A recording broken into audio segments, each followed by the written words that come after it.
We're recording. Okay. Welcome, everyone. My name is Terry Fiore. If you don't know me, I'm the president of the New Jersey chapter of ASID.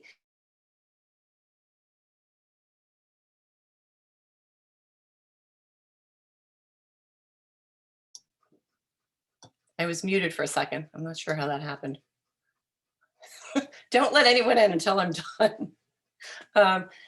Okay, so thank you for coming to our first book club of 2021. I'd first like to thank our gold sponsors, Sherwin-Williams, who launched its finest paint yet, Emerald Designer Edition, accompanied by 200 new colors, including brighter, purer whites. Let's show the samples. And Design NJ magazine, who has been New Jersey's design authority for more than 20 years. So thank you so much for your continued support of our local design community.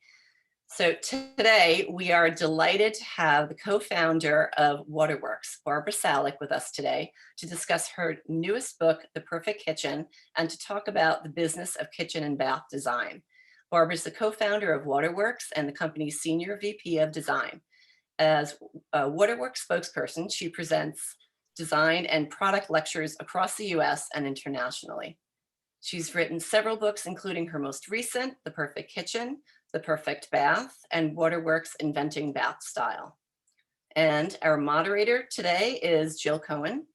Jill is an accomplished book publishing and direct marketing professional with over 30 years of experience. She's the president of Jill Cohen Associates, a publishing agency with expertise in development, packaging, representation, and marketing. So thank you both for joining us, and can't wait to hear all about the business of kitchen and baths. Thank you for inviting us, and you're all in for a treat to hear from Barbara today. I've had the good fortune of working with Barbara on her last two books, and I love listening to her stories. And she's, had a fascinating career and continues to be, I think, such a leader in the industry. So what I'd really love to do is start, for those of you who haven't read the books or don't know Barbara, is to hear the backstory of how Waterworks was founded. It's a great story. It's a great kind of family tale. And so Barbara, why don't you share that first and share that story with everyone. Great. And thank you for having me come as a little bit of an interloper on your meeting. And indeed, you said that I used to travel around and talk about my books or our business or visit our showrooms. And as I think you all know, we've all been sort of trapped for the last year in our houses. Not that that's a bad thing. So, Waterworks is essentially an outgrowth of a business that my father founded in 1925.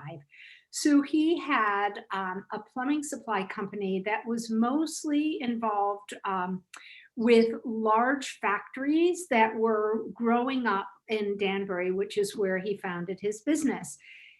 In the 60s, my husband Robert joined him in the business and continued to grow it, and was always a little surprised that even though he had an American Standard distributorship, he could have cared less. He wanted, big commercial mechanical projects. That was what he did.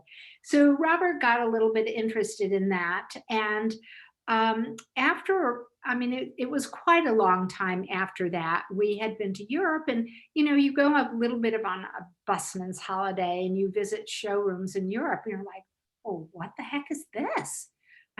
We've got green and blue and all these horrible colors, and the plumber decides what your bathroom is going to look like, but maybe there's an opportunity. And I have to admit, I was not all that enthusiastic, because I had a great job at the Yale University Art Gallery and the Department of American Decorative Art. And I loved what I was doing. So it was a little push and shove. And in the end, we decided that we would open a showroom. My father gave us rent-free for 1 year, 3,000 square feet of his warehouse. And we took ourselves to the local bank and we got a loan of $200,000 at 22%. Oh. What does that actually mean? It means that, damn it, you better get your business organized and on track, or you're never going to pay it off. And I mean, it was genuinely scary. And it was scary because we opened the showroom. It was stunning, not altogether different from the way we look today. And nobody came. Absolutely nobody came. And so all of a sudden, I put on a hat that I'd never had to wear before. And I realized that if I personally didn't do something, then we weren't going to have a business. We'd lose our house, we'd lose our children. I mean, it was just a whole nightmare. So with that, I mean, remember, this is 78, and I headed to the Yellow Pages. Some of you may be too young to even know what the Yellow Pages were, but I started with architects, and I started with and I started calling every architect in Fairfield County, and wouldn't you please come to our showroom? And I mean, I must admit, it was a challenge. And I mean, the day was worth celebrating when somebody walked in the door. So it was definitely hard, but all of a sudden your stubborn streak sets itself in motion. And even though I didn't have a role model, I made them up for myself. Like, what am I going to do? Who am I going to call? How am I going to create this presentation?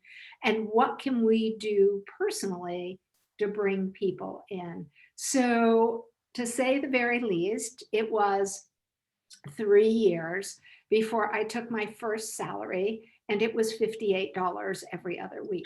So this is not, so if you don't have a very strong sort of sense of self, you could easily give up, but we weren't going to do that. We just weren't. So I mean, it's just a crazy story. Can you also elaborate? One of the things I like is when you were doing an old house yourself, and you found some things in Europe that you didn't see here.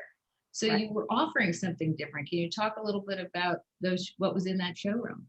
So starting off, we were the first distributor of both Villeroy and Bach and Dornbracht in the US. There were no showrooms, so people didn't even know what to think we were.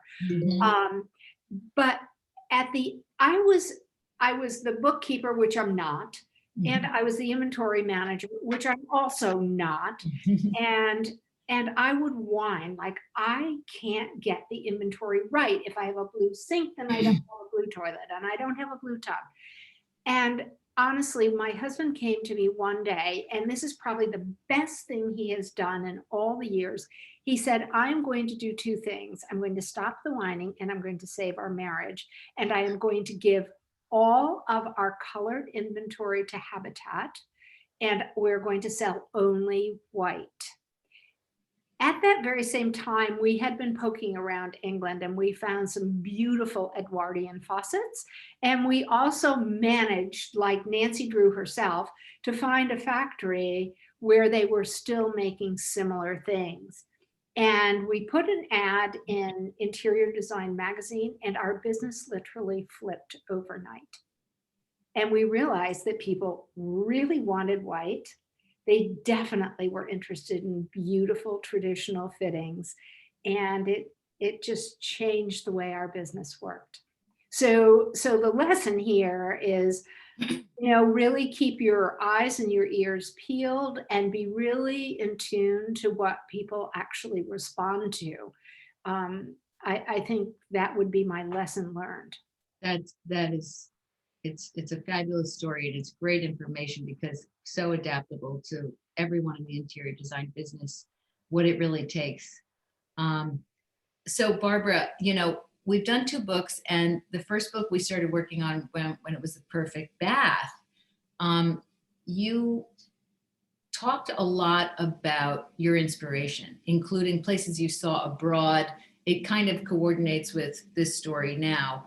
Beautiful spaces. And your thesis was, the bathroom was a place where, was hidden under the staircase where you went to, and you wanted to do the first bath book because it had changed so much. It became the private space, the spa, etc. And it's changing even more, which is prompting us to do the ultimate bath. But will you talk a little bit about that? what the premise of the first book was and really the evolution of the bath. And then we'll talk about the kitchen as well. And in fact, we can blend the two, because really I'd like you to talk about why kitchens and baths are your business, what they have in common, and also, why you wanted to share this information in the books. So it's interesting. When we started to think about the perfect bath, I had done a little paperback some years before that just went as far as a little paperback. So I'd already had in my mind that there was a way to communicate what really beautiful bathrooms look like. And I never ever imagined these books as how to. They are not how to.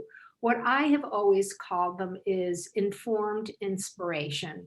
And that sort of changes the way people look at these books. But when we started this business in 1978, the bathrooms were hideous. They genuinely were. I don't know, I look back in retrospect and see some bathrooms that are pink and maroon, and somehow they look a little funny and they're worthy of being in a book. But there was more to the bath. Remember, 78 was before the day spa. It was before hotels had decided that the bath was a place that was a draw. And so we were making up stories as we went along.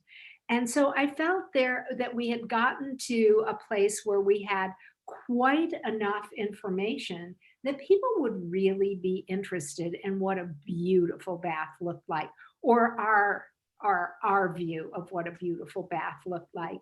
And thank goodness for Jill, because we were able to present the story to Rizzoli, and they in fact were very intrigued, and we found some pretty amazing bathrooms that continue. The book continues to live. I heard only recently that Rizzoli was going to reprint it as well.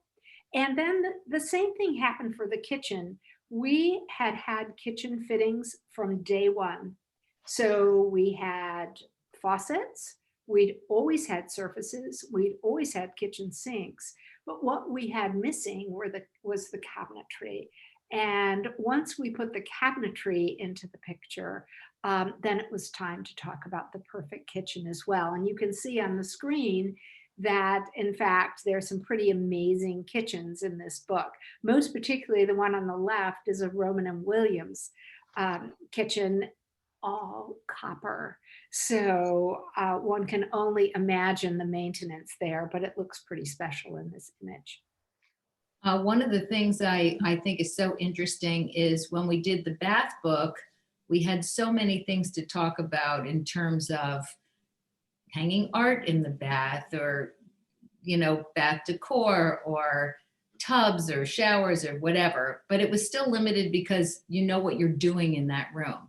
The kitchen opened up a whole different set of situations because people live in their kitchens in a completely different way. And that continues to evolve. So Barbara, talk a little bit about, because I think what's interesting is your showrooms, people come in, designers come in. They say, we're doing a bathroom, here's the square footage, here's what the client likes, we want marble, blah, blah, blah. But a kitchen, it could be, there's like no limitation to how it can be. It could be the whole center of the house. And your showrooms have people that are technically skilled and understand this. How do you get your hands around that? And what is, talk to us a little bit about that. The range is so huge. It is huge. There are a few things that have happened over time, I think. You think back to the kitchens I think about my parents' kitchen, and it was blue and it was small and there was a kitchen table and there certainly wasn't an island. And all of a sudden, the kitchen has become the community center of the house. It is now not just a place where mother goes to cook. The entire a sort of environment of the kitchen has changed. People hang out in the kitchen, and especially during COVID, let's think about it. It's the classroom, it's the study hall, It's the place to prepare meals. It's the place to gather for drinks. And it's the place where, when it isn't COVID, friends gather, because our lifestyles have become so much more casual. And so the kitchen has evolved in ways that I don't think any of us imagined even as long ago as 5 to 7 years. The bath, on the other hand, has continued to evolve to these, especially the master bath, into these very beautiful private spaces and a place to relax, a place to close and lock the door, as opposed to the kitchen where you want to open everything up and invite everyone in. But the elements are the same.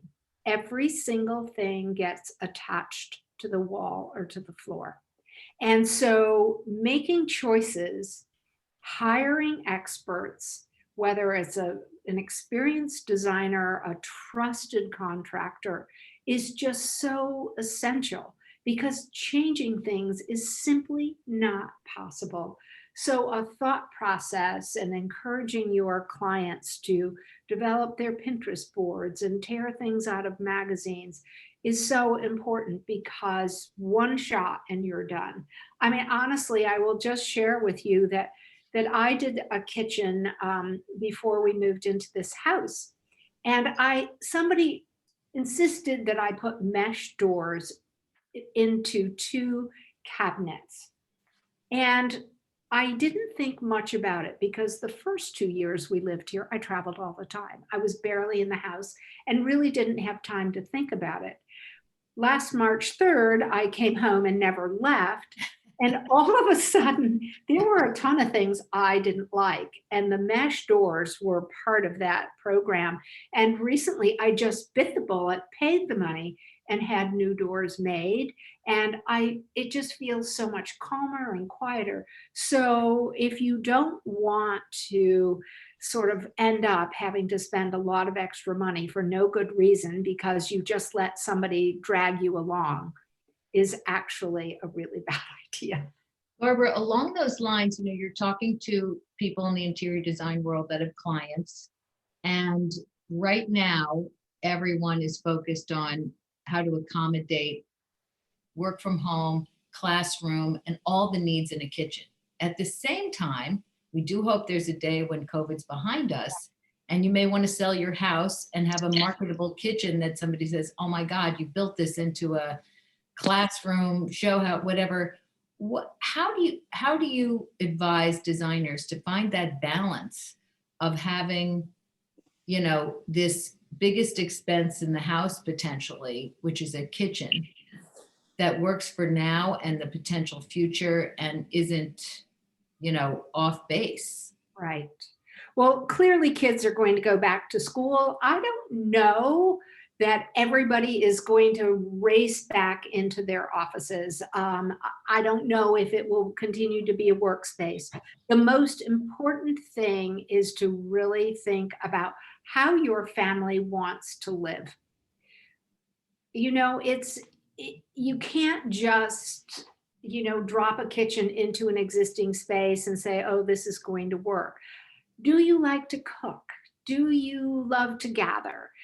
Would you rather be in your living room, or is it better to be in the kitchen? So I think ultimately you have got to decide how you want to live your lives. And those are the conversations that you need to have with your clients. Oh yes, I love Martin Boulard's kitchen. Look at this. Isn't this great? Well, to be honest, it may be great for Martin Boulard in LA, but it's not going to be great for your family of 6 in Connecticut.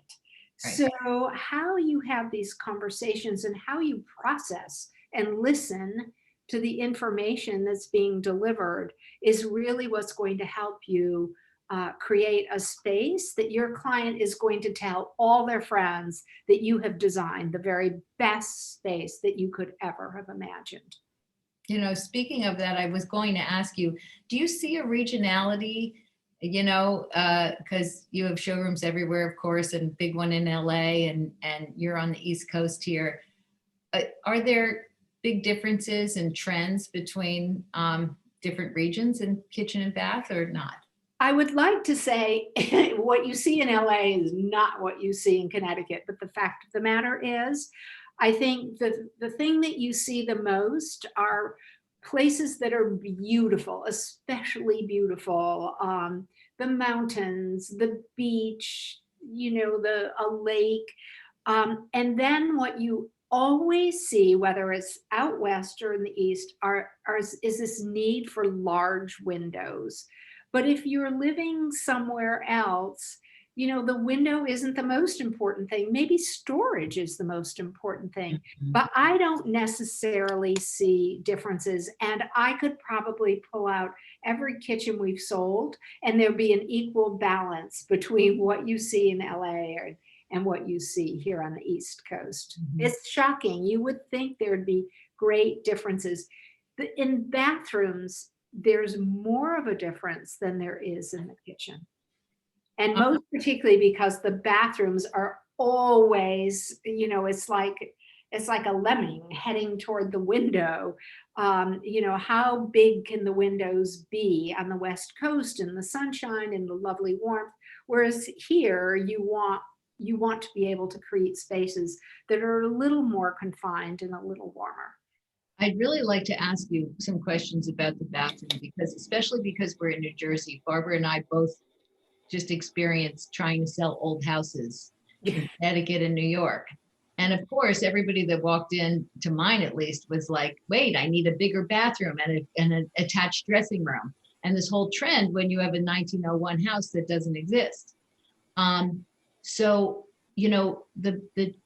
how would you advise designers, because you're talking to a group of designers now, to coach and work with homeowners about getting it right with the bathroom and how much space should be developed and how much attention, how important it is? I mean, everybody who came into my house wanted to take a beautiful library and convert it into the extended, bath and dressing room. I mean, is that a trend? Is that a permanent? I see that larger bathrooms are without a doubt a trend. If there is any way to take an existing house and explode the bathroom into some other space, they're doing it. They're definitely doing it. Seems to be a space where I think we're all so much more self-aware than we used to be, and that having this space with good light, an excellent shower, a relaxing tub, a sink or two, beautiful fittings, gorgeous hardware. No matter what you see it, and even in little houses, they're still looking to grow the bathroom so that there is this private space that is sensual, that brings you to your own personal spa. And most especially, I think, as people have stayed home longer and are not going to the spa, they're all reimagining their houses to get bigger and better spaces. But I think the other thing that's really important is to think about the materiality of these spaces. What are the materials that are compatible or that you absolutely love? How do you choose a fitting that is both humanistic? Does it feel good in your hands? And what is the finish? Do you want to take care of your fitting every day, or would you rather something that in fact just looks beautiful no matter what? So I think these conversations are hard and choices really need to be made. They're very hard to make. Along those lines, your business advice is so valuable, and your brand, Waterworks, it's an amazing brand. I just discovered the other day when we were having this conversation that the logo and brand identity you created all those years ago still looks as fresh and, on target today. And one of the things we talked about was some of the collaborations you've done with people like Thomas O'Brien and William Dell and Roman and Williams. I'd love to hear you talk about that, the collaborations, and also it kind of goes with what you were just saying about the fittings and the style and how you want to care for things, kind of what your brand in your own home would be. Can you tell us a little bit about those? Yes, I certainly can. And I will say we got totally lucky. I'm just going to take a second to digress and tell you how we got our name, which is always fun. We knew we were going to have this business, and I do remember that it was late spring, and there were often children around, but I've kind of forgotten what we did with them. But we invited 8 friends for lunch and said, you are coming because we are going to name our business. And of course, you know, it was wine at lunch, young kids. We were crazy and silly. And when we left, we didn't have a name. And we had some friends who came from New York on the bus. You can just imagine, they didn't have a car. I mean, lived in this gorgeous building, but no car. And when they got home, they called and said, we've got your name. And they said, Waterworks. Our friends just happened to be a copyright lawyer.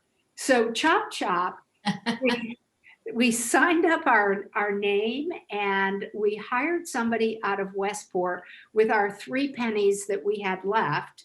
And we got a logo, and we're pretty much there today. It's evolved a little bit over time, maybe a little less serif or a little more serif. But honestly, we knew right away that we had hooked ourselves onto something pretty amazing. So I guess without knowing better, we were brand protective from the very first day. And I think that has been one of the things that has helped propel us over time. We've never changed our name. We've never changed the way that we look exactly. And so I think it gives you a credibility and an authenticity, and our originality continues to stand out. As far as collaborations, it's an interesting thing to ask somebody to design a faucet. You know, when you design a sofa, you just think about big, big, big, big, big. And when you design a faucet, everything gets smaller and smaller and smaller.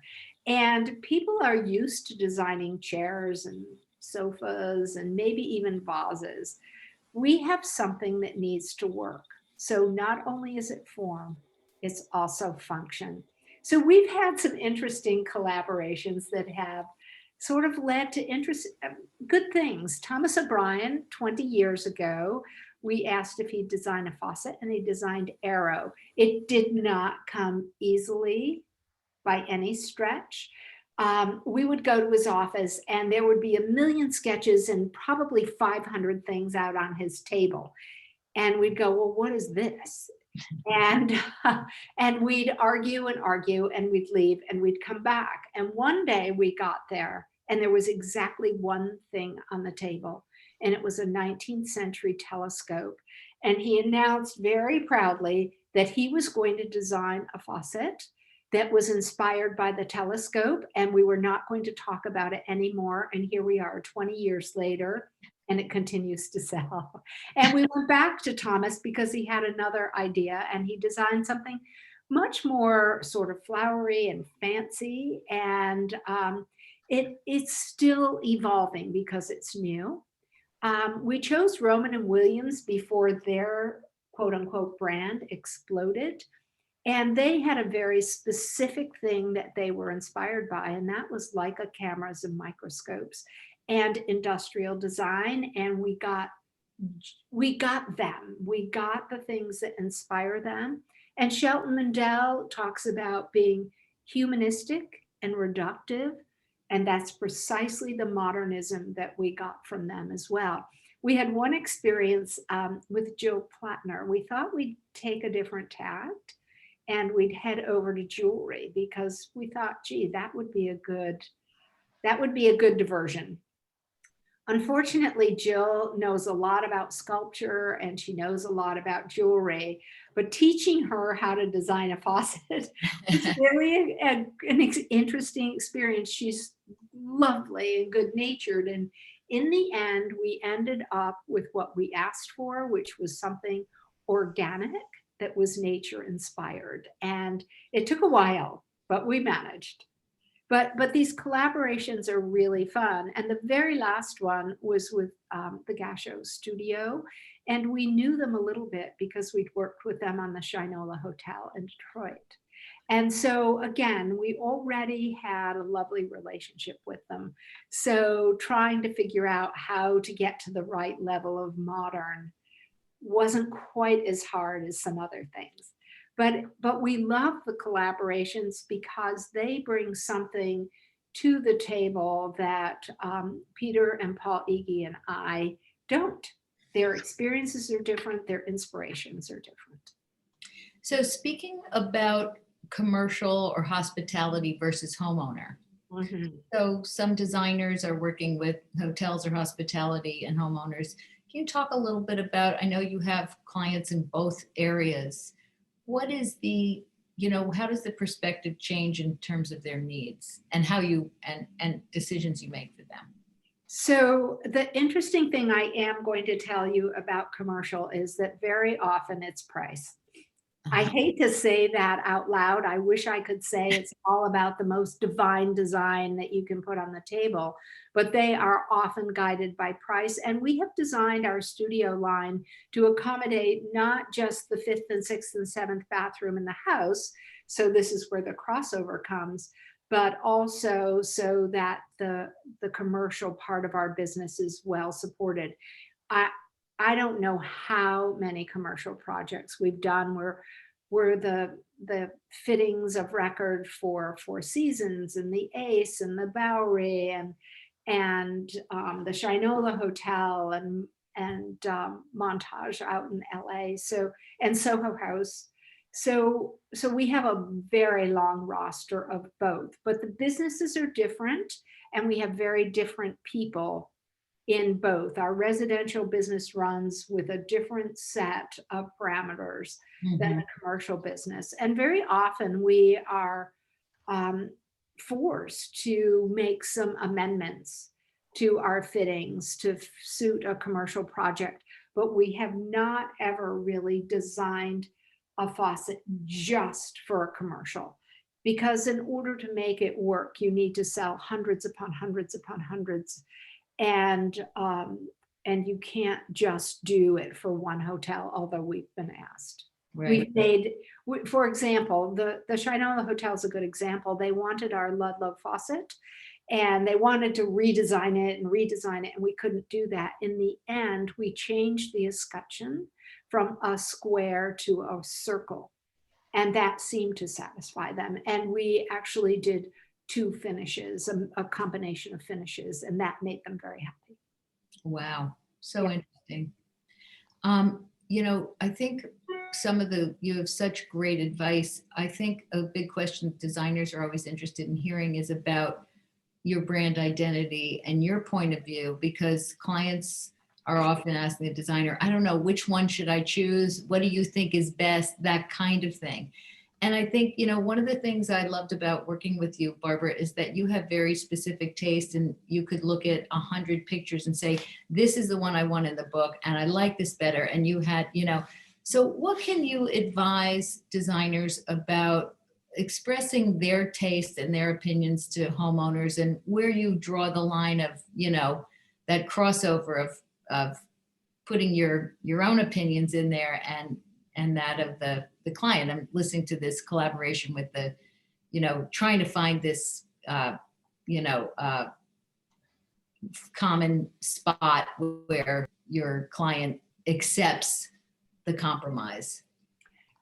So I am going to say, if you ask me personally, it comes to 2 things. One is trust, how you build trust with your client, and the other is confidence. And so I am opinionated, to be honest. And I think that people trust my opinion. They have seen the things that we've done over a long period of time. So if I'm going to tell them that purple and orange are great for their bathroom, they're going to think that I have perhaps seen it before and I can tell them how it has worked. And so it's a little bit of storytelling. It's a little bit of their falling in love with your work, and back to the trust and confidence. Honestly, Jill, I can't think of anything else. And I will say to people, look, I'm going to tell you my preference, and I'm going to tell you my preference because I've seen this that you've done before and this, and you've pointed out some things that you like. And so let's not deviate too far from that, because you're never going to change your faucet. You cannot put your faucet in your next tag sale, as opposed to your chair. If you hate it, you just put it out on the street and somebody will take it away. So I think, honestly, I can't think of anything other than how you deal sort of confidently with your client. Well, you have stayed so true to your brand identity. Yeah. And Waterworks, when you develop this brand identity and you stand behind it, and everything, all your collaborations, all of your pictures, all of your messaging Right. is consistent, there's a trust. And Yeah. that led to this recent acquisition. I don't know if people know that Restoration Hardware acquired your company. Mhm.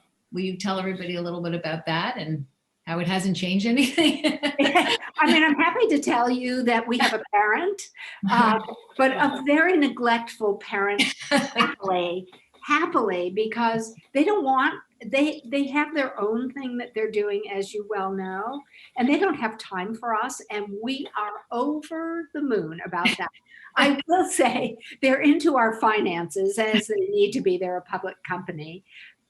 But to be honest, they've got their own stuff going on and we have ours, and they have never, ever once had an opinion about anything that we've done. So we're proud of that. It means that we're running a good company, that we're very thoughtful. We make changes and cuts where we need to, and that ultimately they're looking for our success by ourselves. Yes, we love that. Guess who took Oh, over great. Waterworks? We should all have that. We should all. Yes, exactly. Restoration Hardware. Yes. Does that shock you? It's been 5 years, by the way, Yeah. or 4.5. Talk about behind the scenes. Yes, exactly. Exactly. There was a moment in time when we all felt that if, in fact, there was ever to be another horrible recession, that we were hoping that our parent would be there for us. Fortunately, we haven't had to ask our parent to help. We've really, I think they run a very good business, and they expect that we'll do the same. So Barbara, we have some questions coming in. What advice would you give to someone who's having trouble pinpointing their exact aesthetic or branding when they're in love with so many styles they can't choose one? Oh my gosh.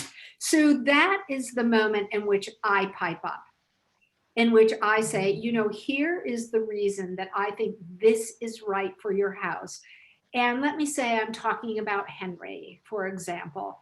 I love Henry because I can tell them the story about the Bauhaus and how the design evolved.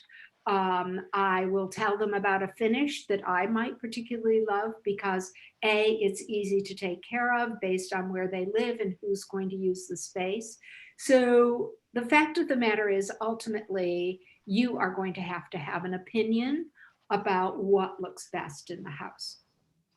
Another great question. With so many beautiful finishes for fixtures, what's your feeling on mixing the metal finishes? That's new. We have just started doing that. Again, I have to tell you, our very first fittings from Dornbrock had mixed metals. I quite like it when it's done well and when the colors are just right. I don't want them to seem garish. I want it to feel like a blend. So I have on this sort of beigey pinky sweater. I would hate it if I had on a black shirt under here. The contrast is too great. So the way things blend is really important, in much the same way you would look at a fabric. does that blend with something else? So the mixed finishes, I think looks very nice. I would be careful. You just don't want it to look like the 20s again, right? You want to be sure that because you're going to have this for 25 years, that it's going to look good and fresh and bright and elegant in 25 years as it looks today. Here's a good challenging question. Uh-oh. What challenges do you think this emerging generation of designers will face as opposed to your generation of designers when it comes to running your own brand and business? And how can we overcome them? Oh my gosh. Oh my gosh. It's a big one. That's a day-long conversation. And partly, we all have had to learn to deal with the internet.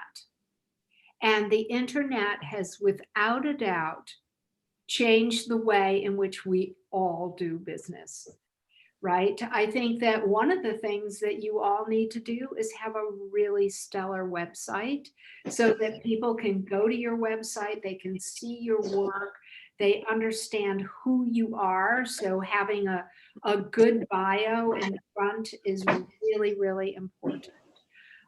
Just thinking brass, satin brass. Yeah, and Yeah, instead of black.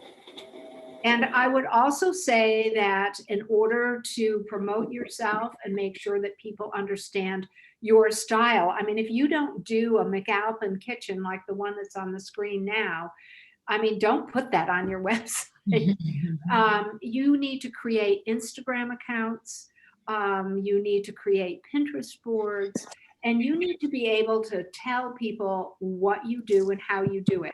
I mean, all these younger generations think they can do it themselves, and they get as far as buying a sofa and they're lost. Yeah. And so how you project who you are, what you can do, how you do it, and be very specific about how you charge.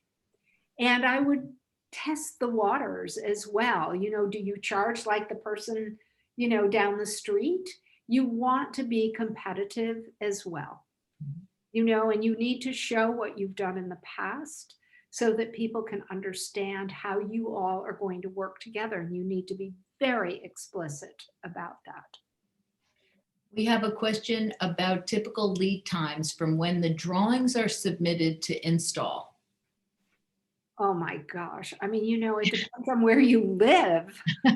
To be honest, I live in this little village of Southport, and it's always interesting to me. I take these long walks and the house gets sold and then nothing happens. What happens? What happens? What happens?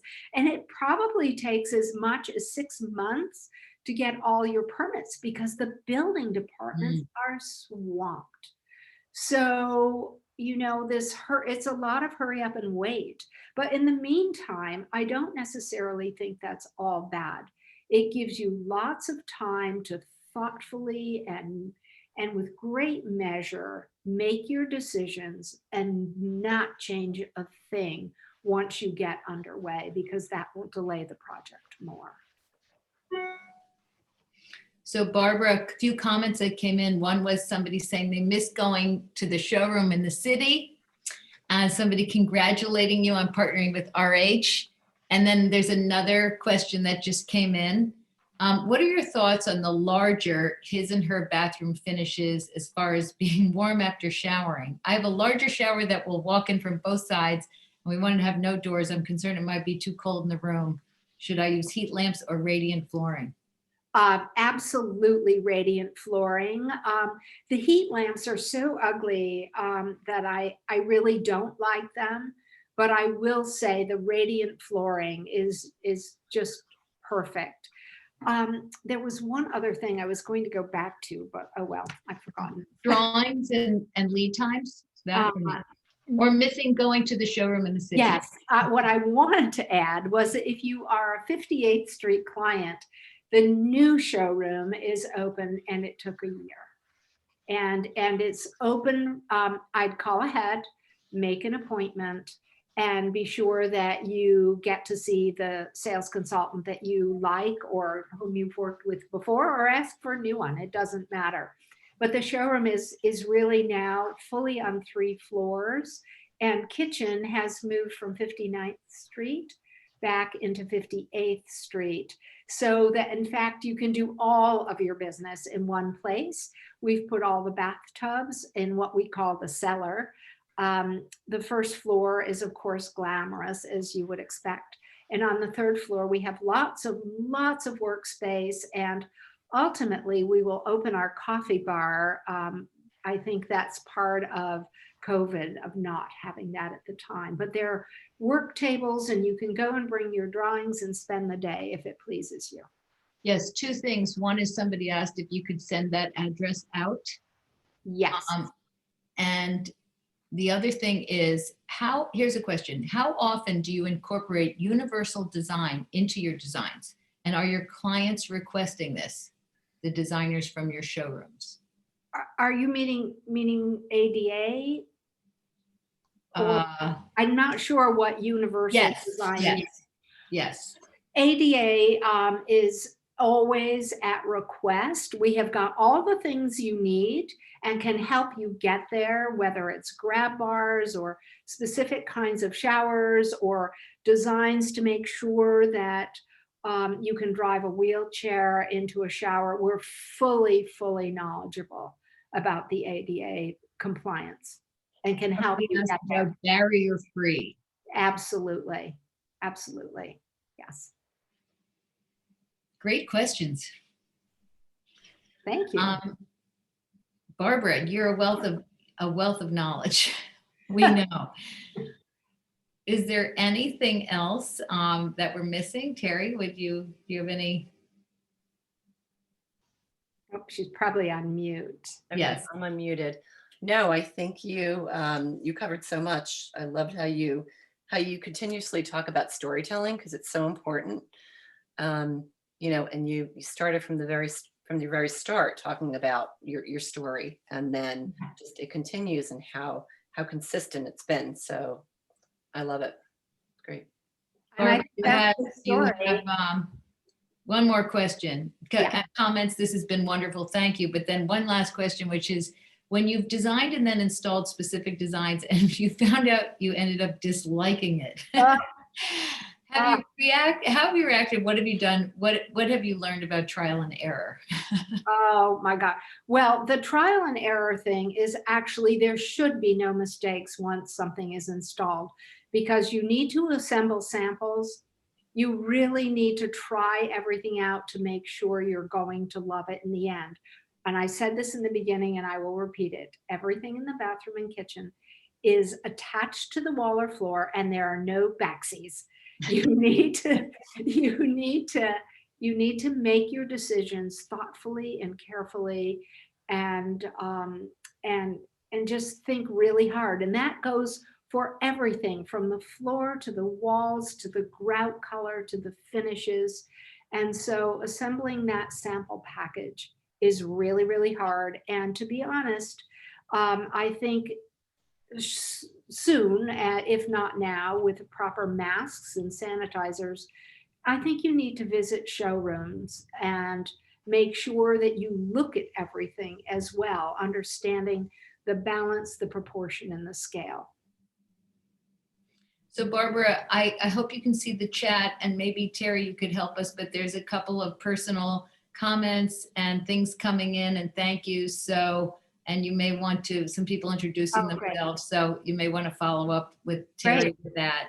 And great information, Barbara. Thank you so much. Everyone says you were incredibly inspiring. They learned a lot. Thank you. And thank you so much for inviting me. I really appreciate it. Oh my gosh. Thank you so much. Thank you so much for sharing. And thank you, Jill, for moderating. This was great. great. Yeah. Thank you so much. Really appreciate it. Hi. Okay, and we'll keep those comments in the chat. We'll let you know what they were. People who great. said Thank you so much. Okay. All right. Bye, everyone. Bye, everyone. Have a good afternoon. Heather, don't lose those comments. No, I think if you log out, yeah, I'm going to even just write them down before I end the meeting. Plus, if they're in the, because I don't know if they'll be in the recording. Yeah, you can. Oh, you know what? I don't know. But you can probably. I'm going to pause the recording.